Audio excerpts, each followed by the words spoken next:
तो ममता बनर्जी अभी हार से उबर भी नहीं पा रही थी कि उससे पहले अब ये खबर आ गई है कि देखिए अब पार्टी दो फाड़ में बंटने जा रही है। नमस्कार, मैं हूं नीलू। तो अभिषेक बनर्जी पर हमले के बाद ममता बनर्जी बेहद गुस्से में है। पश्चिम बंगाल की सत्ता जाते ही टीएमसी विधायक दल में टूट का खतरा अब मंडराने लगा है। कोलकाता के एमएलए हॉस्टल में बागी ऋतव्रत बनर्जी और संदीपान साहा ने मिलने वाले विधायकों की लंबी लिस्ट अब सामने रख दी है। हॉस्टल जाने वालों में मालदा मुर्शिदाबाद के विधायक भी थे। ममता बनर्जी की मीटिंग से भी 80 में से 60 विधायक गायब मिले। बीजेपी प्रदेश अध्यक्ष शमिक भट्टाचार्य ने पार्टी में टीएमसी नेताओं की एंट्री बंद करने की घोषणा कर दी है, मगर हालात ऐसे हैं कि विधानसभा में 2 टीएमसी जल्द ही नजर आ सकती है। इसीलिए कहा जा रहा है कि पार्टी में टूट हो सकती है। कल ममता बनर्जी सड़कों पर उतरी थी। शाम के 4 बजे से लेकर 7 बजे तक का कार्यक्रम था। हल्ला बोल, मतलब चाहे वो केंद्र सरकार हो या फिर राज्य सरकार हो, उनके खिलाफ थी। लेकिन आए कितने लोग? उनके 4-5 विधायक आए, 2-4 सांसद आए, उसके अलावा कोई नहीं आया। इसलिए सवाल उठ रहा है कि अब ममता का होगा क्या, उनकी पार्टी का होगा क्या? क्या महाराष्ट्र जैसा हाल होगा टीएमसी का? क्या यहां पर भी तृणमूल 2 फाड़ में बंट जाएगी? तृणमूल कांग्रेस और असली तृणमूल, इस तरह की बातें अब उठने लगी है। ममता के लिए इस वक्त संकट की घड़ी है। ऋतव्रत बनर्जी ने वाम संगठन एसएफआई से छात्र राजनीति की शुरुआत की, जिन्होंने कहा है कि अब देखिए ऐसा है कि उनके पास बहुमत है अपोजिशन में बैठने का। तो उन्हीं के बारे में हम बता रहे हैं कि आखिर ये ऋतव्रत बनर्जी हैं कौन। तो 2020 में टीएमसी से ऋतव्रत जुड़े थे।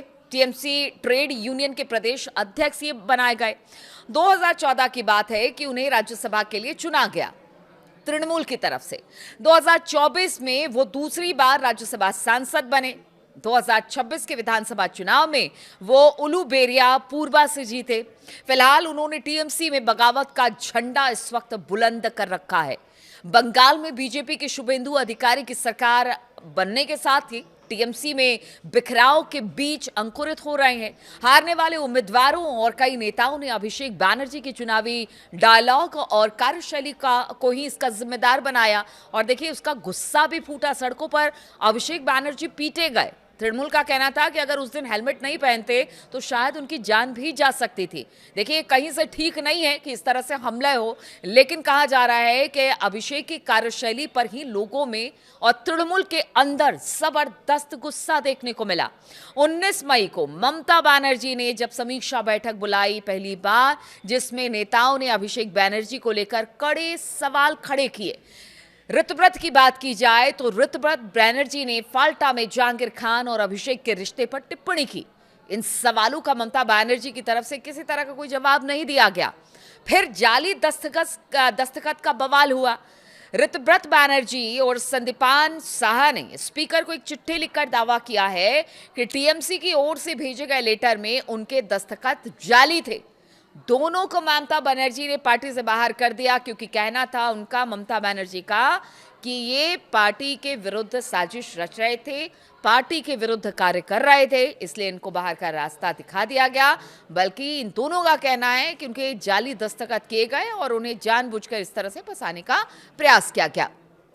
इसके बाद टीएमसी के विधायकों को एक अलग गुट सक्रिय हो गया है। टीएमसी विधायक दल की मीटिंग में 60 विधायक नदारत रहे। टीएमसी से निलंबित नेता रिजू दत्ता ने दावा किया कि टीएमसी के लगभग 50 विधायक विधानसभा स्पीकर के पास जाएंगे और 3 मुख्य मुद्दे उठाएंगे। पहला, बागी विधायक दल में 2/3 बहुमत होने और असली तृणमूल होने का दावा पेश करेंगे।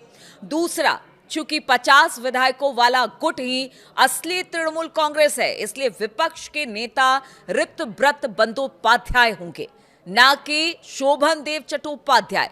और तीसरी बात, बागी विधायक चुनाव चिन्ह पर भी दावा पेश करने वाले हैं, क्योंकि उनके पास 2/3 बहुमत है।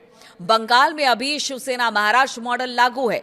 रिजू दत्ता ने कहा कि चुनाव में हार की जिम्मेदारी अभिषेक बनर्जी को लेनी होगी। जिन लोगों को अभिषेक बनर्जी हाथ पकड़कर टीएमसी में लाए थे, उन सभी ने पार्टी की पीठ में छुरा घोंपा है। तृणमूल कांग्रेस के नेता ममता बनर्जी को भी जिम्मेदारी लेनी होगी, लेकिन लोग जितना सवाल ममता बनर्जी पर नहीं उठा रहे हैं, उससे ज्यादा अभिषेक बनर्जी पर उठा रहे हैं सवाल कि उनकी वजह से आज पार्टी का ये हाल हुआ है। आज पार्टी इस जगह पर पहुंच गई है कि ममता के साथ खड़ा होने वाला खड़े होने वाले बहुत कम विधायक उनके साथ है, जो कि कल बिल्कुल सड़कों पर दिख गया, जहां पर 5 से 6 उनके विधायक पहुंचे, कुछ सांसद पहुंचे और धरना जो कि 2-3 घंटे का था वो कई घंटे पहले ही खत्म कर दिया गया। ऐसे में आप समझिए कि बंगाल की राजनीति कहां जा रही है। पहले तो तृणमूल को हार का सामना बेहद शर्मनाक तरीके से करना पड़ा। आप कह सकते हैं कि एक तरह से नकार दिया बंगाल की जनता ने, और अब दूसरी तरफ संकट तृणमूल पार्टी पर है कि क्या वो 2 फाड़ में बंटने वाली है, लेकिन क्या इसे ममता बनर्जी बचा लेगी, ममता बनर्जी सबको साथ जोड़ पाएंगी, ये देखने वाली बात होगी।